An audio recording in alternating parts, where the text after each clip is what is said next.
Pero, hola, buenas tardes a todos. Bienvenidos al nuevo caso clínico, a la nueva presentación de casos clínicos del grupo de la PEDPAL.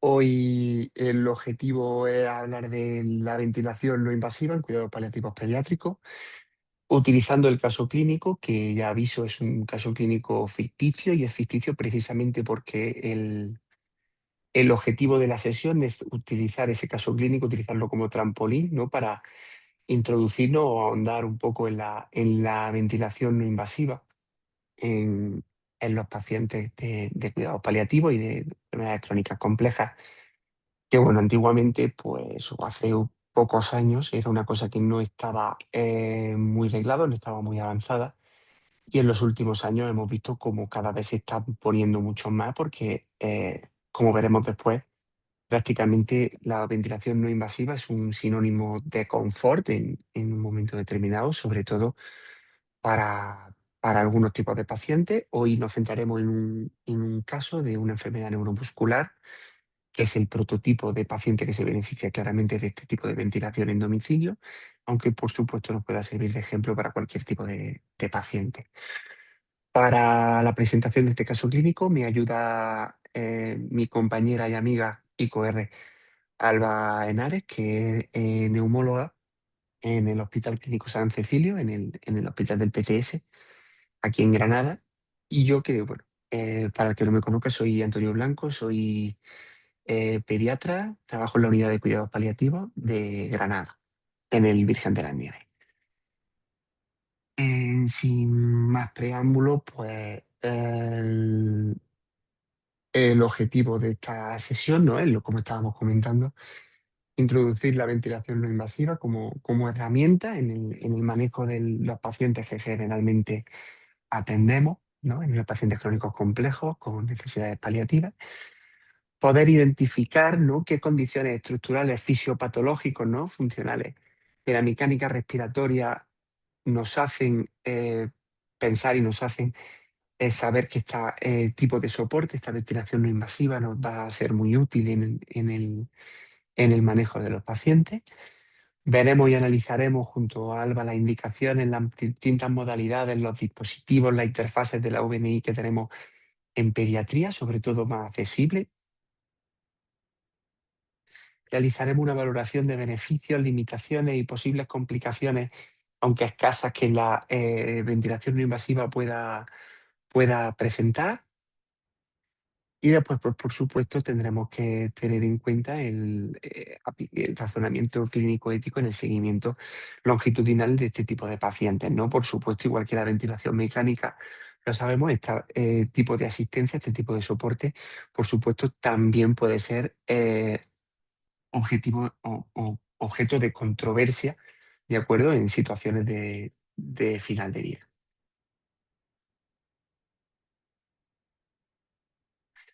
Para empezar, lanzo una pregunta, ¿vale? Yo de ahí iré dando la respuesta automáticamente, pero es para que nos haga sencillamente reflexionar un poco, en la que preguntaríamos al principio cuál de los siguientes es un objetivo prioritario de la ventilación no invasiva en pacientes pediátricos con ventilaciones crónicas, ¿no? Y tenemos como respuesta A la aumentar la capacidad vital total, mejorar el intercambio gaseoso y aliviar la disnea, curar la patología de base o disminuir la secreción bronquial.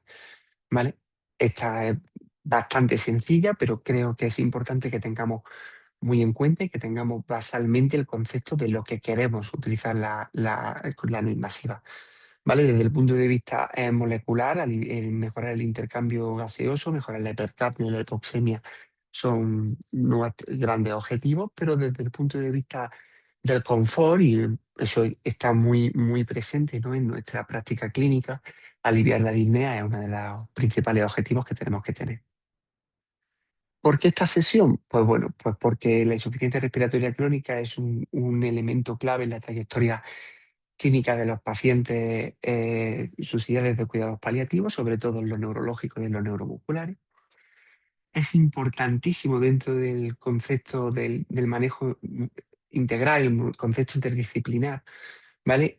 La optimización del sistema respiratorio. Nosotros, una de las cosas que siempre recordamos a los pacientes, o siempre recordamos a los padres de los pacientes, es que en pacientes neuromusculares o en pacientes neurológicos, la preservación de la función pulmonar es clave para la trayectoria de la enfermedad del paciente, dado que muchas veces es ese punto, ese punto débil, ese punto más débil, donde empiezan muchas veces los problemas y donde muchas veces ese punto de inflexión o ese periodo de inflexión está eh, justificado muchas veces por el empeoramiento respiratorio. En los últimos años, la ventilación no invasiva ha demostrado clarísimamente mejorar el confort de estos pacientes, así como su calidad de vida, y reducir las complicaciones desde el punto de vista respiratorio. Por supuesto, el hecho de tener una ventilación no invasiva y muchas veces tenerla en domicilio plantea una serie de retos que tenemos que saber manejar o que tenemos que estar acostumbrados a tenerlo, así como una serie de complicaciones que tenemos que conocer. Y el caso clínico, que insisto, es un caso clínico sencillo, no tiene complicación ninguna, pero sí que es verdad que nos sirva de trampolín para este tema de la no invasiva. Os presento a Samuel. Samuel tiene 9 años y tiene un diagnóstico de una leucodistrofia metacromática infantil de inicio tardío, ¿vale? Para el que no lo conozca, esto es una enfermedad por un déficit de una enzima, de la ARSA, que genera una serie de depósitos y hace pues que poco a poco vaya habiendo un deterioro a nivel neurológico y cognitivo, precisamente por esos depósitos, por el déficit de la enzima.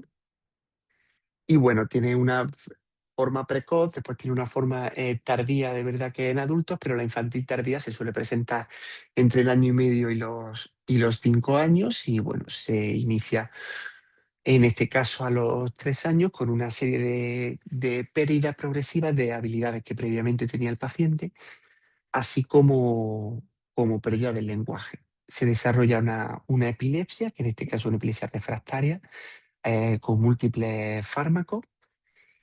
Y bueno, pues dentro del concepto de paciente crónico complejo, pues está seguido también por la unidad de cuidados paliativos pediátricos y atención domiciliaria. Os presento un poco más a Samuel, vive con ambos padres y tiene una hermana pequeña, Sana. Ambos progenitores tienen alto grado de implicación. Es una familia que además lo tiene escolarizado en un centro de educación especial con el apoyo del equipo educativo y sanitario. Y como os podéis imaginar, es un gran dependiente, es un paciente con motor 5, sin deambular, sin lenguaje oral actualmente. Y hace ya 2 años, ¿no?, que se le puso una gastrostomía por una disfagia progresiva con alteración tanto de la eficacia como de la seguridad. Usa silla postural, bipedestador, colchón antiescalas, así que bueno, podemos suponer que es un paciente ya con un soporte importante en otros aspectos, pero sí que nos interesa saber como historia clínica relevante de los últimos meses, aparte de la epilepsia, la disfagia orofaringia que os hemos contado, que está teniendo infecciones recurrentes, sobre todo en el último año, ¿vale? Ha tenido infecciones recurrentes que han requerido ingreso hospitalario hasta en 5 ocasiones en el último año. Y después, desde el punto de vista neurológico, tiene una hipotonía y una escoliosis progresiva que pues, está haciendo que claramente empeore desde todos los puntos de vista. Si nos centramos un poco en la situación respiratoria, que es la que nos va a servir de trampolín para poder hablar de la ventilación no invasiva, pues el paciente tiene episodios de fatiga a mínimo esfuerzo, durante el día está mucho más cansado, está mucho más irritable. Las veces que se ha intentado monitorizar la saturación de oxígeno durante el sueño no supera el 90%. Tiene despertares frecuentes, sudoración nocturna y muchas veces está bastante irritable. Y después, progresivamente, conforme va avanzando la enfermedad, pues claramente tenemos una disminución en la eficacia de la tos, un aumento de las secreciones y cada vez necesita más aspiraciones. Esto junto a los 5 ingresos que ha tenido el último año nos hacen pensar que realmente algo está pasando con Samuel y estamos teniendo ahí un, un punto de inflexión importante, sobre todo desde el punto de vista respiratorio, ¿no? Como hablábamos antes o como comentábamos, em, mantener el sistema respiratorio, mantener la función respiratoria en los pacientes neuromusculares o de problemas neurológicos en cuidados paliativos, pues es fundamental. Hay que intentar mantener la función respiratoria a toda costa y muchas veces pues tenemos tres grandes pilares donde tenemos que actuar. Uno es el manejo del continente de esos pulmones, de ese sistema respiratorio, es la caja torácica que tanto sufre, ¿no? Con la espasticidad, con la escoliosis progresiva, con la hipotonía y con la poca capacidad de toser. Para esto sabemos que es fundamental los tratamientos posturales, los tratamientos de rehabilitación y, bueno, pues el tratamiento de la espasticidad, la fisioterapia respiratoria. De acuerdo, es muy, muy, muy importante que mantengamos la mejor función posible de la caja torácica. ¿Cómo mejoramos la función respiratoria propiamente dicha? Pues, por supuesto, el tratamiento basal que puedan tener muchos pacientes que además tienen infecciones respiratorias de repetición o situaciones de crisis asmáticas inducidas por virus o algo, pues por supuesto su corticoterapia o los broncodilatadores que puedan tener, las nebulizaciones muchas veces de hipertónico, em, de salbutamol, de corticoides son fundamentales. Y después, por supuesto, el manejo del soporte mecánico puro, que es la aspiración de secreciones, la fisioterapia o el cough assist, ¿no? El asistente de la tos, que permita tener esa función respiratoria lo mejor posible. Y después, el otro pilar fundamental es la protección de esa función respiratoria, que es pues evitar infecciones, ¿vale? Las infecciones bacterianas muchas veces pues, requieren de antibioterapia precoz y tenemos que estar bastante atentos para tratar las infecciones bacterianas. Las infecciones víricas, aquellas que sean prevenibles con vacunaciones sistemáticas y estacionales, por supuesto, hay que promoverlo. El tratamiento de la disfagia, en este caso este paciente desde los 5 años, antes he dicho que llevaba 2 años, no, llevaba 4 años con la gastrostomía, desde los 5 años. Em, pues obviamente, claro, si hay una disfagia con alteración de la seguridad, pues obviamente no estamos protegiendo el pulmón y sí que lo tenemos que tener. Y después el tratamiento de la sialorrea, ¿vale? Que muchas veces pues efectivamente contribuye a esa aspiración de secreciones que pueda empeorar la función respiratoria. Y es en el punto 2, en esta optimización de la función respiratoria, donde entraría la ventilación no invasiva, las indicaciones de la misma, y es aquí donde queremos hacer un poco hincapié para, para hablar, ¿no? de este paciente en concreto, que se mete en el grupo de los neuromusculares, que muchas veces pues, el problema de que esta debilidad de la musculatura hace que la ventilación alveolar pues, no sea óptima, no porque no llega el aire ni con suficiente presión ni con suficiente cantidad a los alveolos que son más numerosos en las regiones distales del árbol respiratorio. El hecho de la debilidad muscular hace que, por supuesto, pues exista esa hipoventilación, la respiración superficial y aumente el ritmo respiratorio para compensarlo. La distensibilidad torácica disminuye en estos pacientes y eso hace que haya una fatiga respiratoria progresiva, especialmente durante el sueño. Las consecuencias de esa hipoventilación son sobre todo a nivel gaseoso, como estábamos hablando, una hipercapnia sostenida que muchas veces pues, genera problemas neurológicos secundarios, como la somnolencia o un deterioro cognitivo. Y después la hiposemia, que hace pues, que la perfusión cerebral no sea adecuada, la carga muscular tampoco, y eso puede empeorar algunas cosas. El hecho de que haya una hiposemia, pues hay una poliglobulia secundaria y una disfunción autonómica. Y por supuesto, hace que cualquier exacerbación sea más grave dado que la situación basal es peor.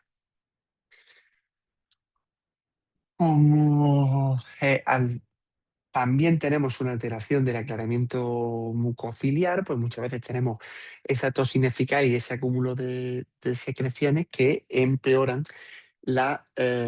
o aumentan la predisposición para tener infecciones respiratorias. De la disfagia ya hemos hablado, que está presente en muchísimos pacientes con enfermedades neurológicas y musculares y cuando se detecta una disfagia, ya sea por alteración de la eficacia, alteración de la seguridad o de las dos, pues sí que es importante, ¿no?, tomar medidas, ya bien sea de modificación de textura o de colocación de un dispositivo externo de alimentación, en este caso. ¿Qué cosas va a tener la ventilación no invasiva que puedan ayudar sobre la fisiología respiratoria? Pues sobre todo va a intentar mejorar la ventilación alveolar, va a corregir la hipercapnia sobre todo, la ventilación y secundariamente la hipoxemia, previene la atelectasia y el colapso alveolar, que muchas veces están favorecidas en estos pacientes también por los problemas posturales, reduce la fatiga muscular, mejora la calidad del sueño. Muchas veces que estos pacientes, por la hipotonía que tienen, desarrollan un síndrome de apnea obstructiva del sueño, que mejora claramente con la ventilación no invasiva, y además permite el tratamiento domiciliario. Son pacientes que obviamente este tipo de terapias permiten estar en su casa, que muchas veces precisamente donde quieren estar. Aquí entraríamos en la segunda pregunta, que diría que cuál de estas afirmaciones sobre la fisiopatología es correcta, donde predomina un patrón obstructivo con hiperinsuflación, la hiposemia suele aparecer precozmente, la debilidad muscular genera una insuficiencia respiratoria restrictiva o la musculatura respiratoria suele mantenerse intacta. Bueno, pues en este caso la correcta, ¿no?, es decir, la que sí que ocurre claramente en este tipo de pacientes, es que esa debilidad muscular va generando una insuficiencia respiratoria restrictiva, de acuerdo, que muchas veces condiciona todo lo demás. Por supuesto, todos estos pacientes tienen derecho a tener su patrón obstructivo como pueda tener cualquier niño sano. Resumiendo entonces, tenemos un paciente con enfermedad neuromuscular, un grupo 3 de la ACT, con una trayectoria progresiva e imparable.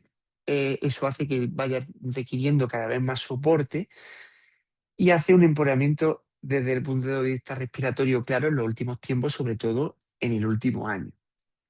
Y esto hace pues que lo derivemos a neumología pediátrica, porque claramente necesitamos un aumento y un cambio en el soporte. Y aquí pues doy paso a mi compañera Alba, Hola, que nos vale. pueda comentar un poco. Bueno, para empezar yo me quería presentar, soy Alba, que soy más que neumóloga pediátrica, me considero una pediatra que se dedica últimamente a la neumología. Entonces, no me quiero repetir con lo que ha comentado Antonio, pero sí que es verdad que en los últimos años hemos visto un aumento de la ventilación mecánica domiciliaria en niños que tenemos en el número. Y aunque puede ser invasiva y no invasiva, en esta parte solo me voy a dedicar a la invasiva, puesto que es la que más frecuentemente ponemos en el domicilio y que requiere, pues, como sabemos, una evaluación clínica cuidadosa, pruebas complementarias de las que ahora vamos a hablar y la coordinación con la familia. Volviendo a nuestro caso clínico, hay datos que ha dicho clave Antonio, y es que muchas veces las indicaciones no vienen solo de las pruebas complementarias, sino también de la signos y síntomas que nos cuenta la familia. El paciente refería a fatiga durante el día, somnolencia, irritabilidad, había tenido un aumento del número de exacerbaciones.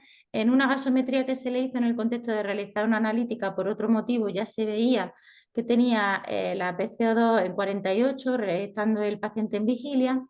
Y por todo esto decidimos realizar una poligrafía nocturna en la que se ve que tienen desaturaciones de hasta el 88%, con apnea, tanto de origen obstructivo como de origen central, con un índice de apnea y hipoapnea de 4 a la hora. Y por todo esto se decide iniciar una ventilación domiciliaria. En cuanto a las indicaciones, en esto no me voy a meter mucho, porque las indicaciones de iniciar una ventilación son las de insuficiencia respiratoria crónica y van a depender un poco también de la patología de base que tengan los pacientes que tenemos.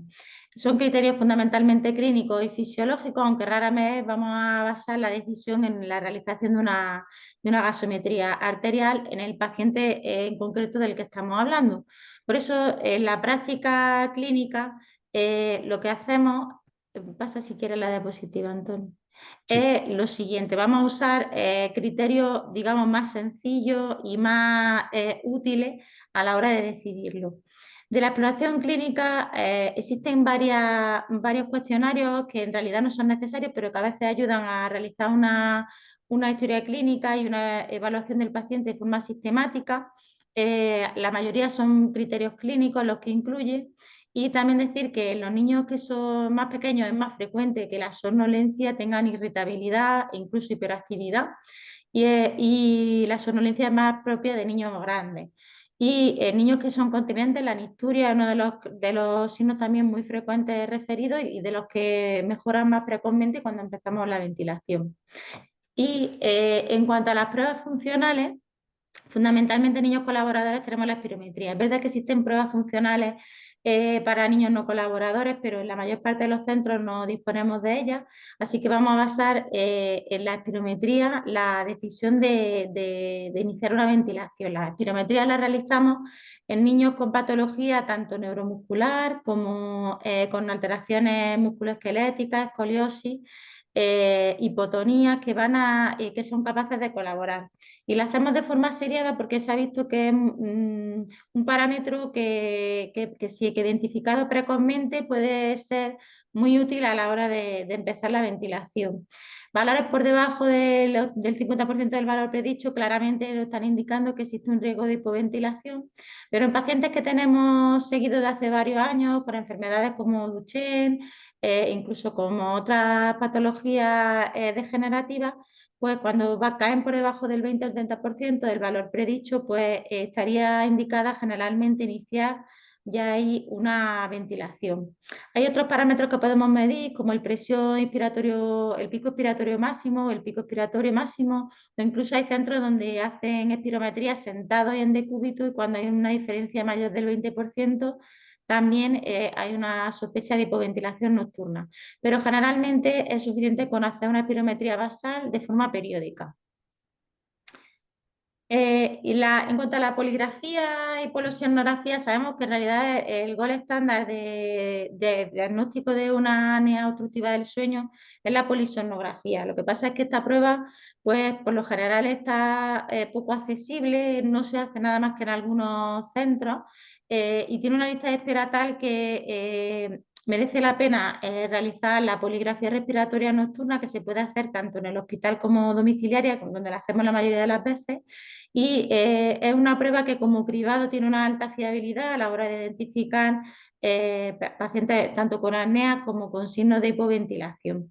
La posibilidad de hacerla con carnografía en algunos pacientes es muy útil porque también se ha visto que en ocasiones se altera antes, depende del paciente, pero se puede alterar antes la ventilación que la saturación de oxígeno, por lo que si creemos que existe este caso, pues lo hacemos en el hospital, donde es posible medir también el CO2 expirado o por medición transcutánea, y en ese caso también lo podríamos incluir. Pero en la mayor parte de los casos utilizamos la poligrafía respiratoria domiciliaria, y las indicaciones serían pues, saturaciones por debajo de 90, más del 5% del tiempo de estudio, o bien de saturaciones por debajo de 88% mantenidas, más de 5 minutos consecutivos. También estarían indicadas iniciar una ventilación. Y luego pacientes que podemos tener que a lo mejor que su saturación no está muy alterada de forma basal, pero tienen como consecuencia de la hipotonía, de malformaciones orofaciales, a veces también como consecuencia de la medicación que utilizan, pues numerosas apneas que si son muy frecuentes también se van a beneficiar de iniciar tanto CEPAP como ventilación no invasiva domiciliaria. En cuanto a aquí ya ha hablado Antonio de esto, pero también nosotros nos basamos en evaluar el manejo de secreciones, las infecciones, la tos, la presencia de atelectasia recurrente o persistente. Y por último, aunque gases arteriales no solemos utilizar, sí que puede ser útil en algún momento realizar una gasometría venosa donde estando en vigilia el aumento de la presión parcial de oxígeno de CO2 puede indicarnos que hay una necesidad de iniciar ventilación. Y otros aspectos importantes a evaluar, que ya lo ha dicho Antonio, pero que son claves a la hora de que funcione una ventilación, es implicar a la familia, que sepan manejar todos los aparatajes, los dispositivos, capacitar a la familia para el uso de los respiradores. A veces, depende del centro, pero a veces lo que hacemos es realizar varias adaptaciones de la ventilación, si son pequeñitos en la siesta, si, evitando el ingreso, pero si son más grandes a veces es necesario un ingreso corto de 1 o 2 noches hasta que los pacientes y los familiares se ven capacitados y entrenados para manejarlo en casa, y siempre hay que proporcionar pues, una serie de teléfonos a los que acudir y a realizar un programa de seguimiento y revisiones. Esas revisiones en neumología van a ser más frecuentes cuanto más pequeño sea el niño.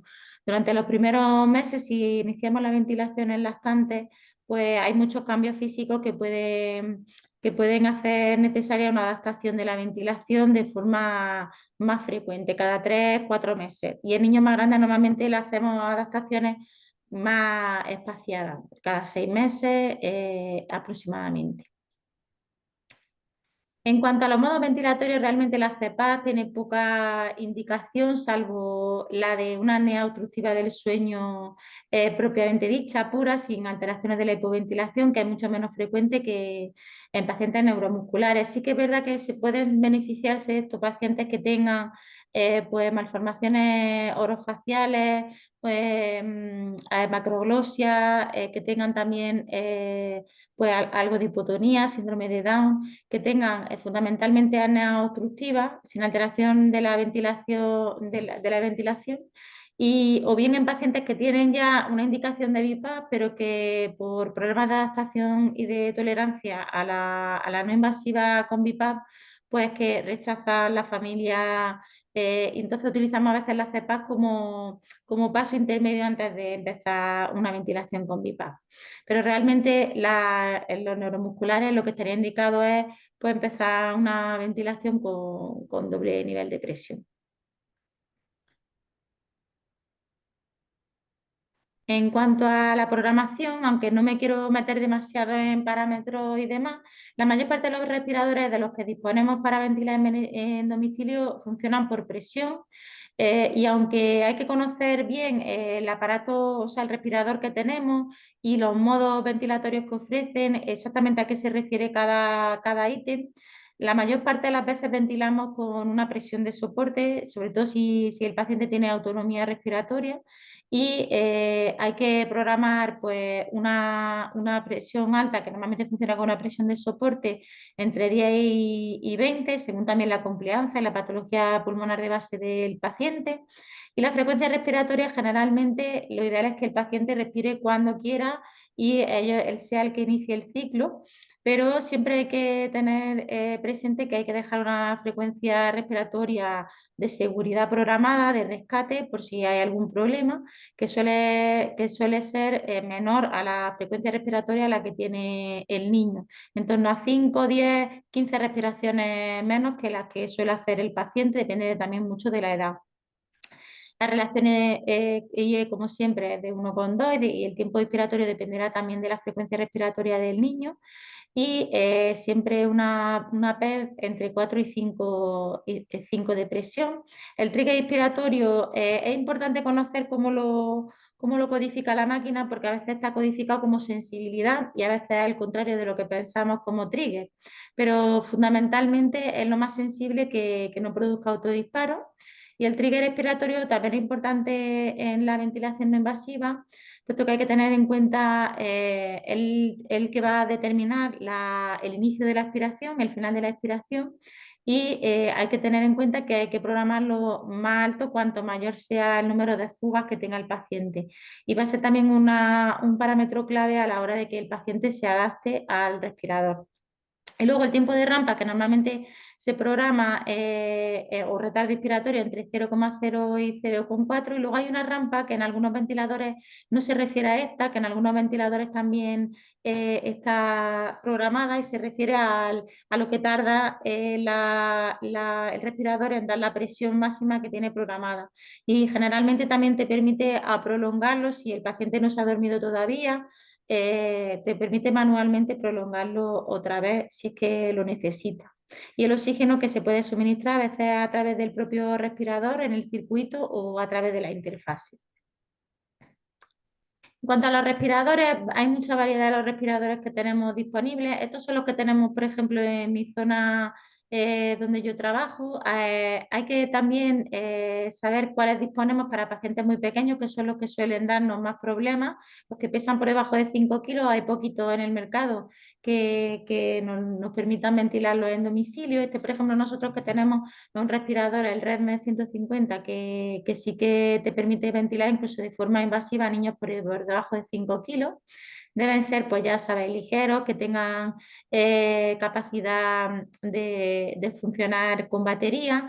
Lo del cable, que parecía una tontería, de 12 voltios, salvó a muchas familias en el apagón de venir al hospital, porque muchos estuvieron dando vueltas con su coche y su respirador. Y luego pues podemos utilizar, normalmente los circuitos que utilizamos son de una sola rama, pero algunos permiten también circuitos de doble rama. Y la interfase, que parece la parte fácil de la ventilación, en la práctica, al menos por lo que nos pasa a nosotros, es de lo que más problemas nos da a la hora de ventilar a un niño en domicilio. El niño pequeño, lo que se recomienda es una facial, sobre todo en lactantes, que además cuando la usamos de forma prolongada son las que tienen menos impacto a la hora de producir malformaciones maxilares. Pero también es verdad que es difícil a veces encontrar por tamaño, adaptación, una que le venga realmente. También depende mucho, la interfase depende mucho también de la casa que tengamos en nuestra zona y de la disponibilidad de distintos tamaños. La nasal también tiene muchas ventajas también a la hora de prevenir esas malformaciones que van asociadas a la ventilación, pero tiene la desventaja de que muchas veces, pues si no abre la boca no hace una buena, no alcanza la presión, hace mucha fuga y a veces se pueden solucionar con mentoneras, con chupetes, pero por lo general también dan complicaciones, y la nasobucal, que sabemos que también es cómoda, pero que tiene la dificultad de que a largo plazo puede alterar la morfología del mentón del desarrollo de la zona orofacial. Y la pipa que aparece aquí es más una ventilación, sobre todo en adultos, que lo utilizan cuando necesitan ventilación durante todo el día, y se utiliza para ventilación diurna. En cuanto a la monitorización, fundamentalmente utilizamos la monitorización domiciliaria con pulsiosimetría, que deben tener todos los pacientes disponibles, y en la detección de la carnografía, al menos nosotros la utilizamos en el periodo de adaptación para ver si realmente está siendo eficaz la ventilación, y luego periódicamente cuando hacemos cambios después de un ingreso, después de una exacerbación, pues solemos realizar una medición que puede ser en una gasometría o bien transcutáneo en expirado para monitorizar un poco cómo va evolucionando esa ventilación.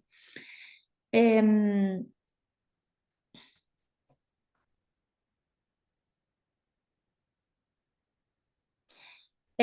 y finalmente decir que sabemos que la ventilación mecánica domiciliaria mejora la supervivencia y la calidad de vida del paciente, pero también de sus familiares, que se debe realizar una detección precoz con las pruebas funcionales que tenemos disponibles, y que necesitamos una planificación al alta y un seguimiento multidisciplinario que favorezca la adherencia por parte de los familiares al tratamiento.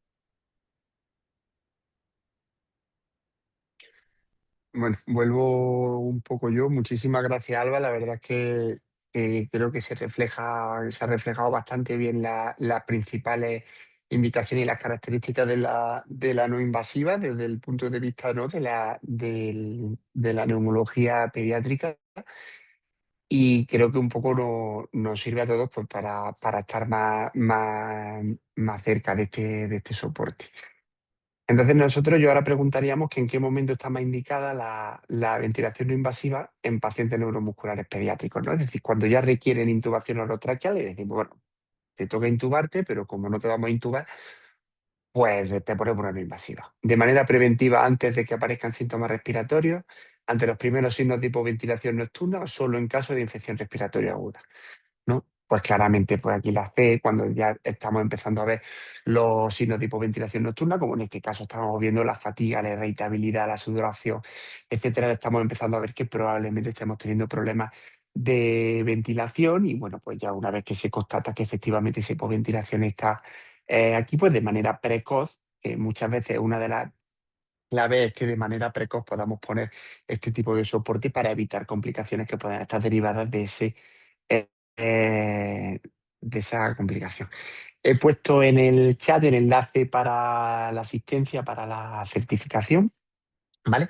Así que la tenéis ahí para que podáis rellenar el formulario y con eso ya se cuenta la asistencia. Como ha comentado Alba, y en el caso ya de Samuel, o metido en el contexto de los pacientes crónicos y los pacientes de cuidados paliativos, pues por supuesto hay que hacer una evaluación, un seguimiento domiciliario por parte de paliativos y de neumología, ya según digan ellos, y por parte de paliativos, pues según también las comorbilidades que pueda tener el paciente. Hay que hacer ajustes periódicos de parámetros ventilatorios según evolución clínica. Muchas veces, efectivamente, Alba decía que en este tipo de pacientes lo indicado cuando fisiopatológicamente se ajusta por la hipoventilación y tal, generalmente son pacientes que llevan dos niveles de presión, llevan una BiPAP, pero es verdad que muchas veces simplemente por las malformaciones o por la espasticidad o por todas las cosas, al principio muchos empiezan con una CPAP.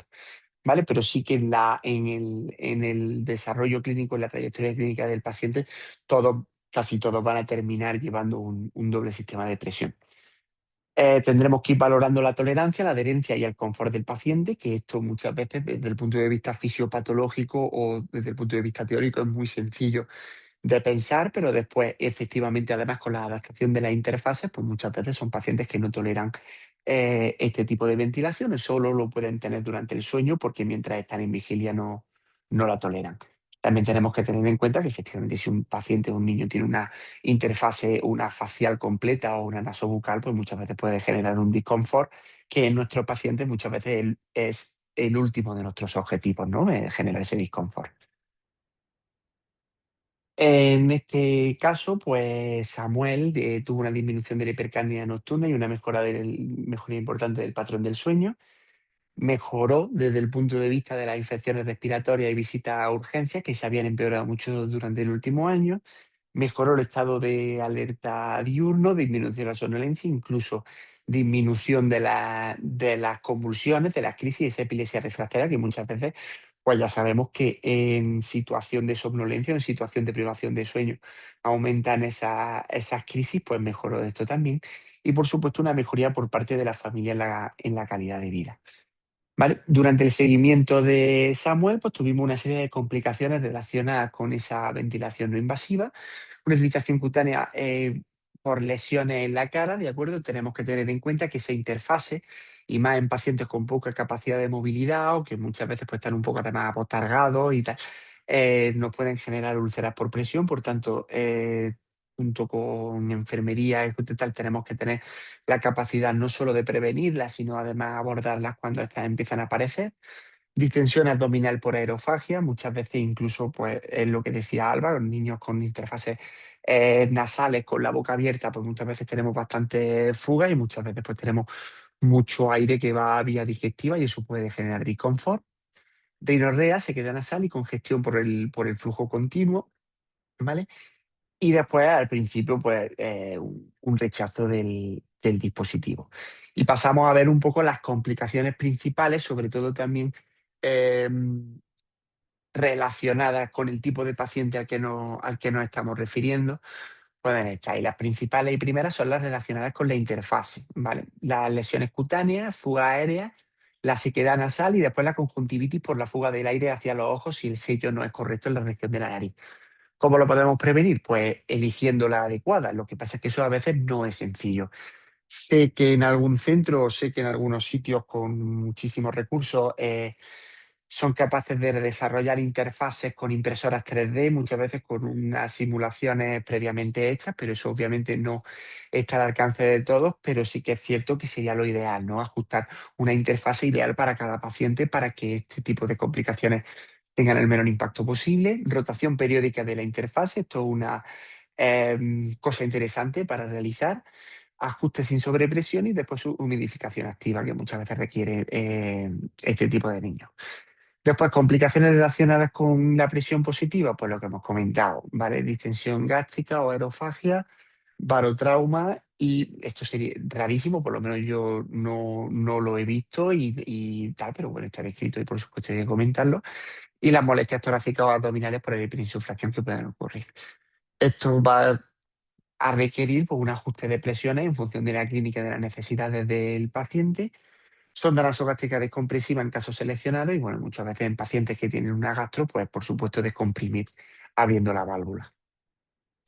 Complicaciones funcionales, pues asincronía entre el paciente y ventilador, como en cualquier ventilación mecánica, mala tolerancia o ansiedad relacionada con la colocación del paciente o exceso de soporte que muchas veces puedan eh, inducir una hipoventilación o una atrofia muscular si se usa demasiado. ¿Vale? ¿Esto cómo se mejora? Pues obviamente, como estamos diciendo, una titulación progresiva, educación familiar, después acompañamiento emocional, porque bueno, pues tampoco es sencillo muchas veces para las familias tener al niño con el respirador y una interfase grande, ¿no? Sobre todo en domicilio, que sabemos todas las circunstancias que pueden tener.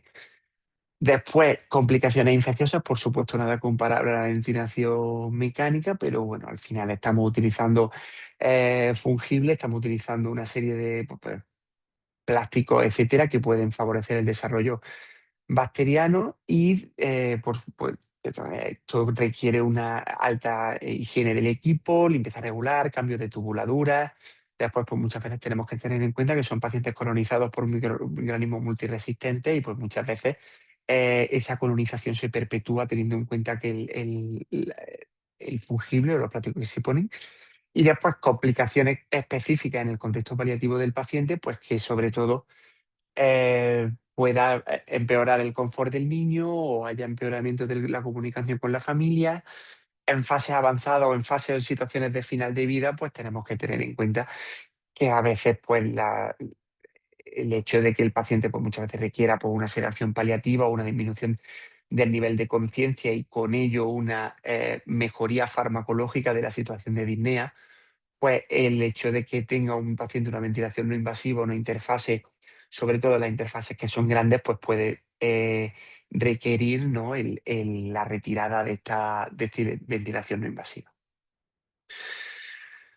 Diríamos aquí que cuál es una de las complicaciones frecuentes, ¿de acuerdo? Esta está clarísima que es la que hemos hablado, es de las más frecuentes, que es las lesiones por presión en la piel. No sé por qué se repite varias veces. Y ya está. Entonces, este paciente, Samuel, mejoró la tolerancia al tratamiento, se usaron las mascarillas y una serie de alternancia de las interfaces con las cuales se pudo manejar al paciente, se aplicaron cremas protectoras, una doble piel y seguimiento de la piel por parte de enfermería, se hicieron unos ajustes progresivos de los parámetros y una modificación activa y por supuesto el equipo prestó el apoyo emocional que requería el paciente y con ello pues se pudo desarrollar. Y bueno, ya os dije que el caso clínico en sí no era nada interesante porque nos servía de trampolín para la realización, pero bueno, al final, como todo paciente de neuromuscular y sobre todo los grupos 3 pues tras un año de soporte con la ventilación requirió cada vez más soporte, pasó de una ventilación exclusivamente nocturna a un uso diurno, después cada vez iba teniendo otra vez más infecciones respiratorias, las infecciones respiratorias ya pasaron a realizarse en domicilio, utilizando la ventilación no invasiva como soporte principal, además de la farmacología adecuada. Y bueno, pues el paciente pues, se deteriora progresivamente hasta que bueno, al final pues, se plantea la sedación paliativa, la retirada de la ventilación no invasiva y el fallecimiento del paciente, ¿no? En cuanto a la toma de decisiones, esto es una cosa que conocemos todos perfectamente, pero que bueno, tenemos que adaptarla a la ventilación no invasiva, que es la valoración conjunta, no solamente del equipo, sino junto a la familia, del impacto y de los objetivos del tratamiento. Ya sabemos el concepto de adecuación dinámica de medidas, que aquello que ayer era perfectamente válido o perfectamente confortable para un paciente, hoy deja de serlo porque la situación del paciente ha cambiado. Por supuesto, siempre abierto a cambio y espacio de diálogo con la familia, un desarrollo de una planificación anticipada en este tipo de soporte nos puede venir muy bien para evitar conflictos y la importancia, ¿no? Desde el punto de vista paliativo, de nunca perder el foco en el confort del niño. Como en cuanto a fin de vida y las posibles opciones, pues tenemos todas el abanico, ¿no? Desde el mantenimiento de la prueba de ventilación invasiva como soporte de confort, por supuesto, nada curativo, la posibilidad de la retirada progresiva o planificada cuando se considere que ya no estamos ejerciendo ese beneficio que en un momento determinado sí hemos hablado.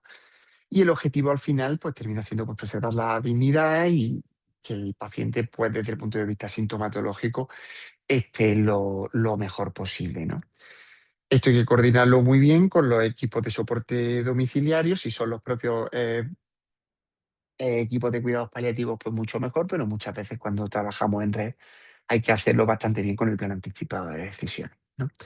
En cuanto a la reflexión sobre el caso, creemos que la ventilación no invasiva ha sido una herramienta clave para la mejoría del confort de Samuel hasta que por su propia enfermedad ha empeorado. Esto ha evitado hospitalizaciones y ha optimizado muchísimo el manejo respiratorio en domicilio. La adaptación, gracias a la implicación familiar y el seguimiento multidisciplinar, ha sido posible y aparte esa incorporación progresiva de la no invasiva ha mejorado muchísimo. Y el abordaje paliativo pues, facilitó las decisiones centradas en la calidad de vida del paciente una vez que hubo que retirar el soporte. Hemos presentado un caso de ventilación neuromuscular, pero esto es perfectamente útil en cualquier tipo de perfil, ¿no? Es decir, metabólica, encefalopatía, paquetes neurológicos puros en los grupos 4, casos con alta complejidad, incluso bueno, pues en situaciones agudas.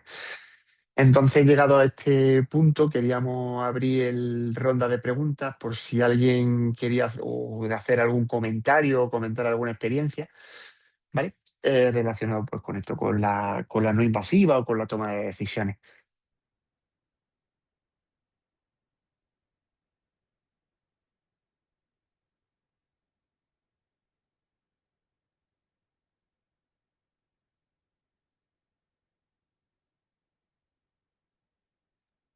Sí.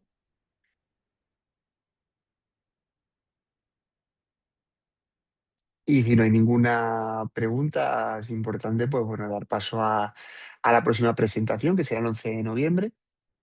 Eh, Reto en la atención al paciente con enfermedad hematológica en cuidados paliativos, de la doctora Ana Javi Bama, del San Joan de Déu. ¿Vale? Y muchísimas gracias. Ya nada. Tengo aquí alguna pregunta. Ponen en Asturias, estamos pilotando el proyecto en colaboración con Vitalaire, que incluye la carnografía domiciliaria. Bueno, nosotros la carnografía domiciliaria sería una cosa muy interesante. La verdad es que nosotros no la tenemos en ventilación, en la invasiva sí, pero en la no invasiva no. Y sí que sería un ideal para la monitorización de los pacientes. Simo nos pregunta que quién suministra los equipos de ventilación y los accesorios. Pues en este caso la empresa suministradora que tenemos nosotros en Granada, que bueno, es Oximesa en este caso. Están, tienen mucho material, pero es verdad que en pediatría están relativamente No. limitados, sobre todo a nivel de interfaz. Mm. Sí. El ¿Querías problema comentar que algo? tenemos nosotros es la interfaz y sobre todo cada vez ventilamos a niños más pequeñitos Claro. y hay veces que he buscado interfaces de otras empresas que te han dejado por ahí. Funciona muy mal la empresa con respecto a niños pequeños regular. Mm. Eso Pregunta, es, decimos que igual que sí. nosotros. Eso es, niños Sí, grandes mucha variabilidad, niños pequeños sí. muy poca. Tenemos muchos problemas con las interfaces y he llegado a pedirlas a otros sitios. Yo me atrevería a decir que no solamente con interfaces, sino además con los arneses, ¿no? Es decir, con los arneses relacionados con la interfaz muchas veces incluso hemos tenido complicaciones, no lo he comentado aquí porque es verdad que no es puramente de la ventilación, es de cualquier otro dispositivo, pero hemos tenido úlceras por presión creadas por los arneses, por las costuras, por las cosas. Entonces sí que es verdad que creo que es un poco deficitario el sistema en este sentido. Nosotros de titulación de carnografía transcutánea en domicilio no tenemos nada disponible ahora No, mismo. Lo no. hacemos o bien hospitalaria o a veces en la UCI también, pero no lo podemos hacer en casa.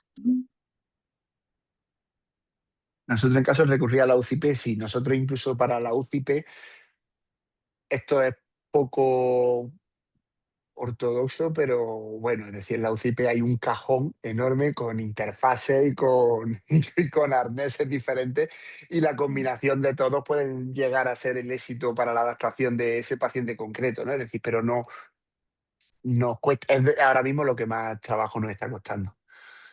Y los ¿Verdad? controles de la ventilación nosotros los hacemos normalmente algunos en domicilio y otros lo hacen en casa ADO, ¿no?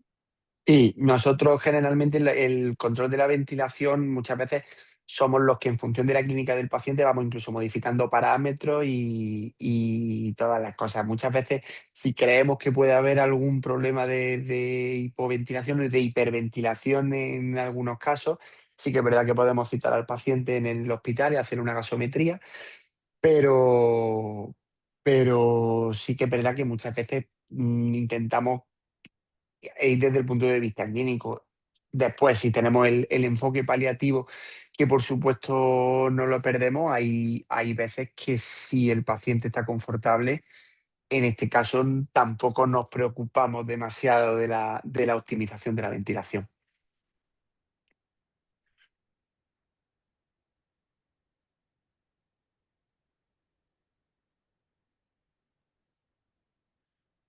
Bueno, pues creo que podemos finalizar el encuentro. Al final, un poquito menos de una hora, con lo cual me doy por satisfecho porque no las tenía todas conmigo.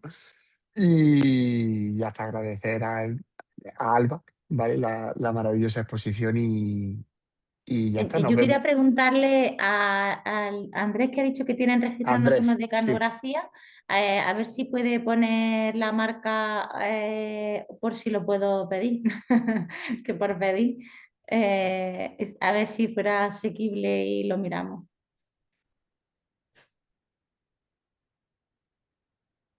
Andrés, tu turno. Sino que lo mire y me lo haga llegar por si Sí. fuera, porque en una ocasión pedí uno, pero le parecía muy caro al al sistema. Centec se llama. Ah, vale, perfecto. Mm. Gracias. Gracias, Chimo.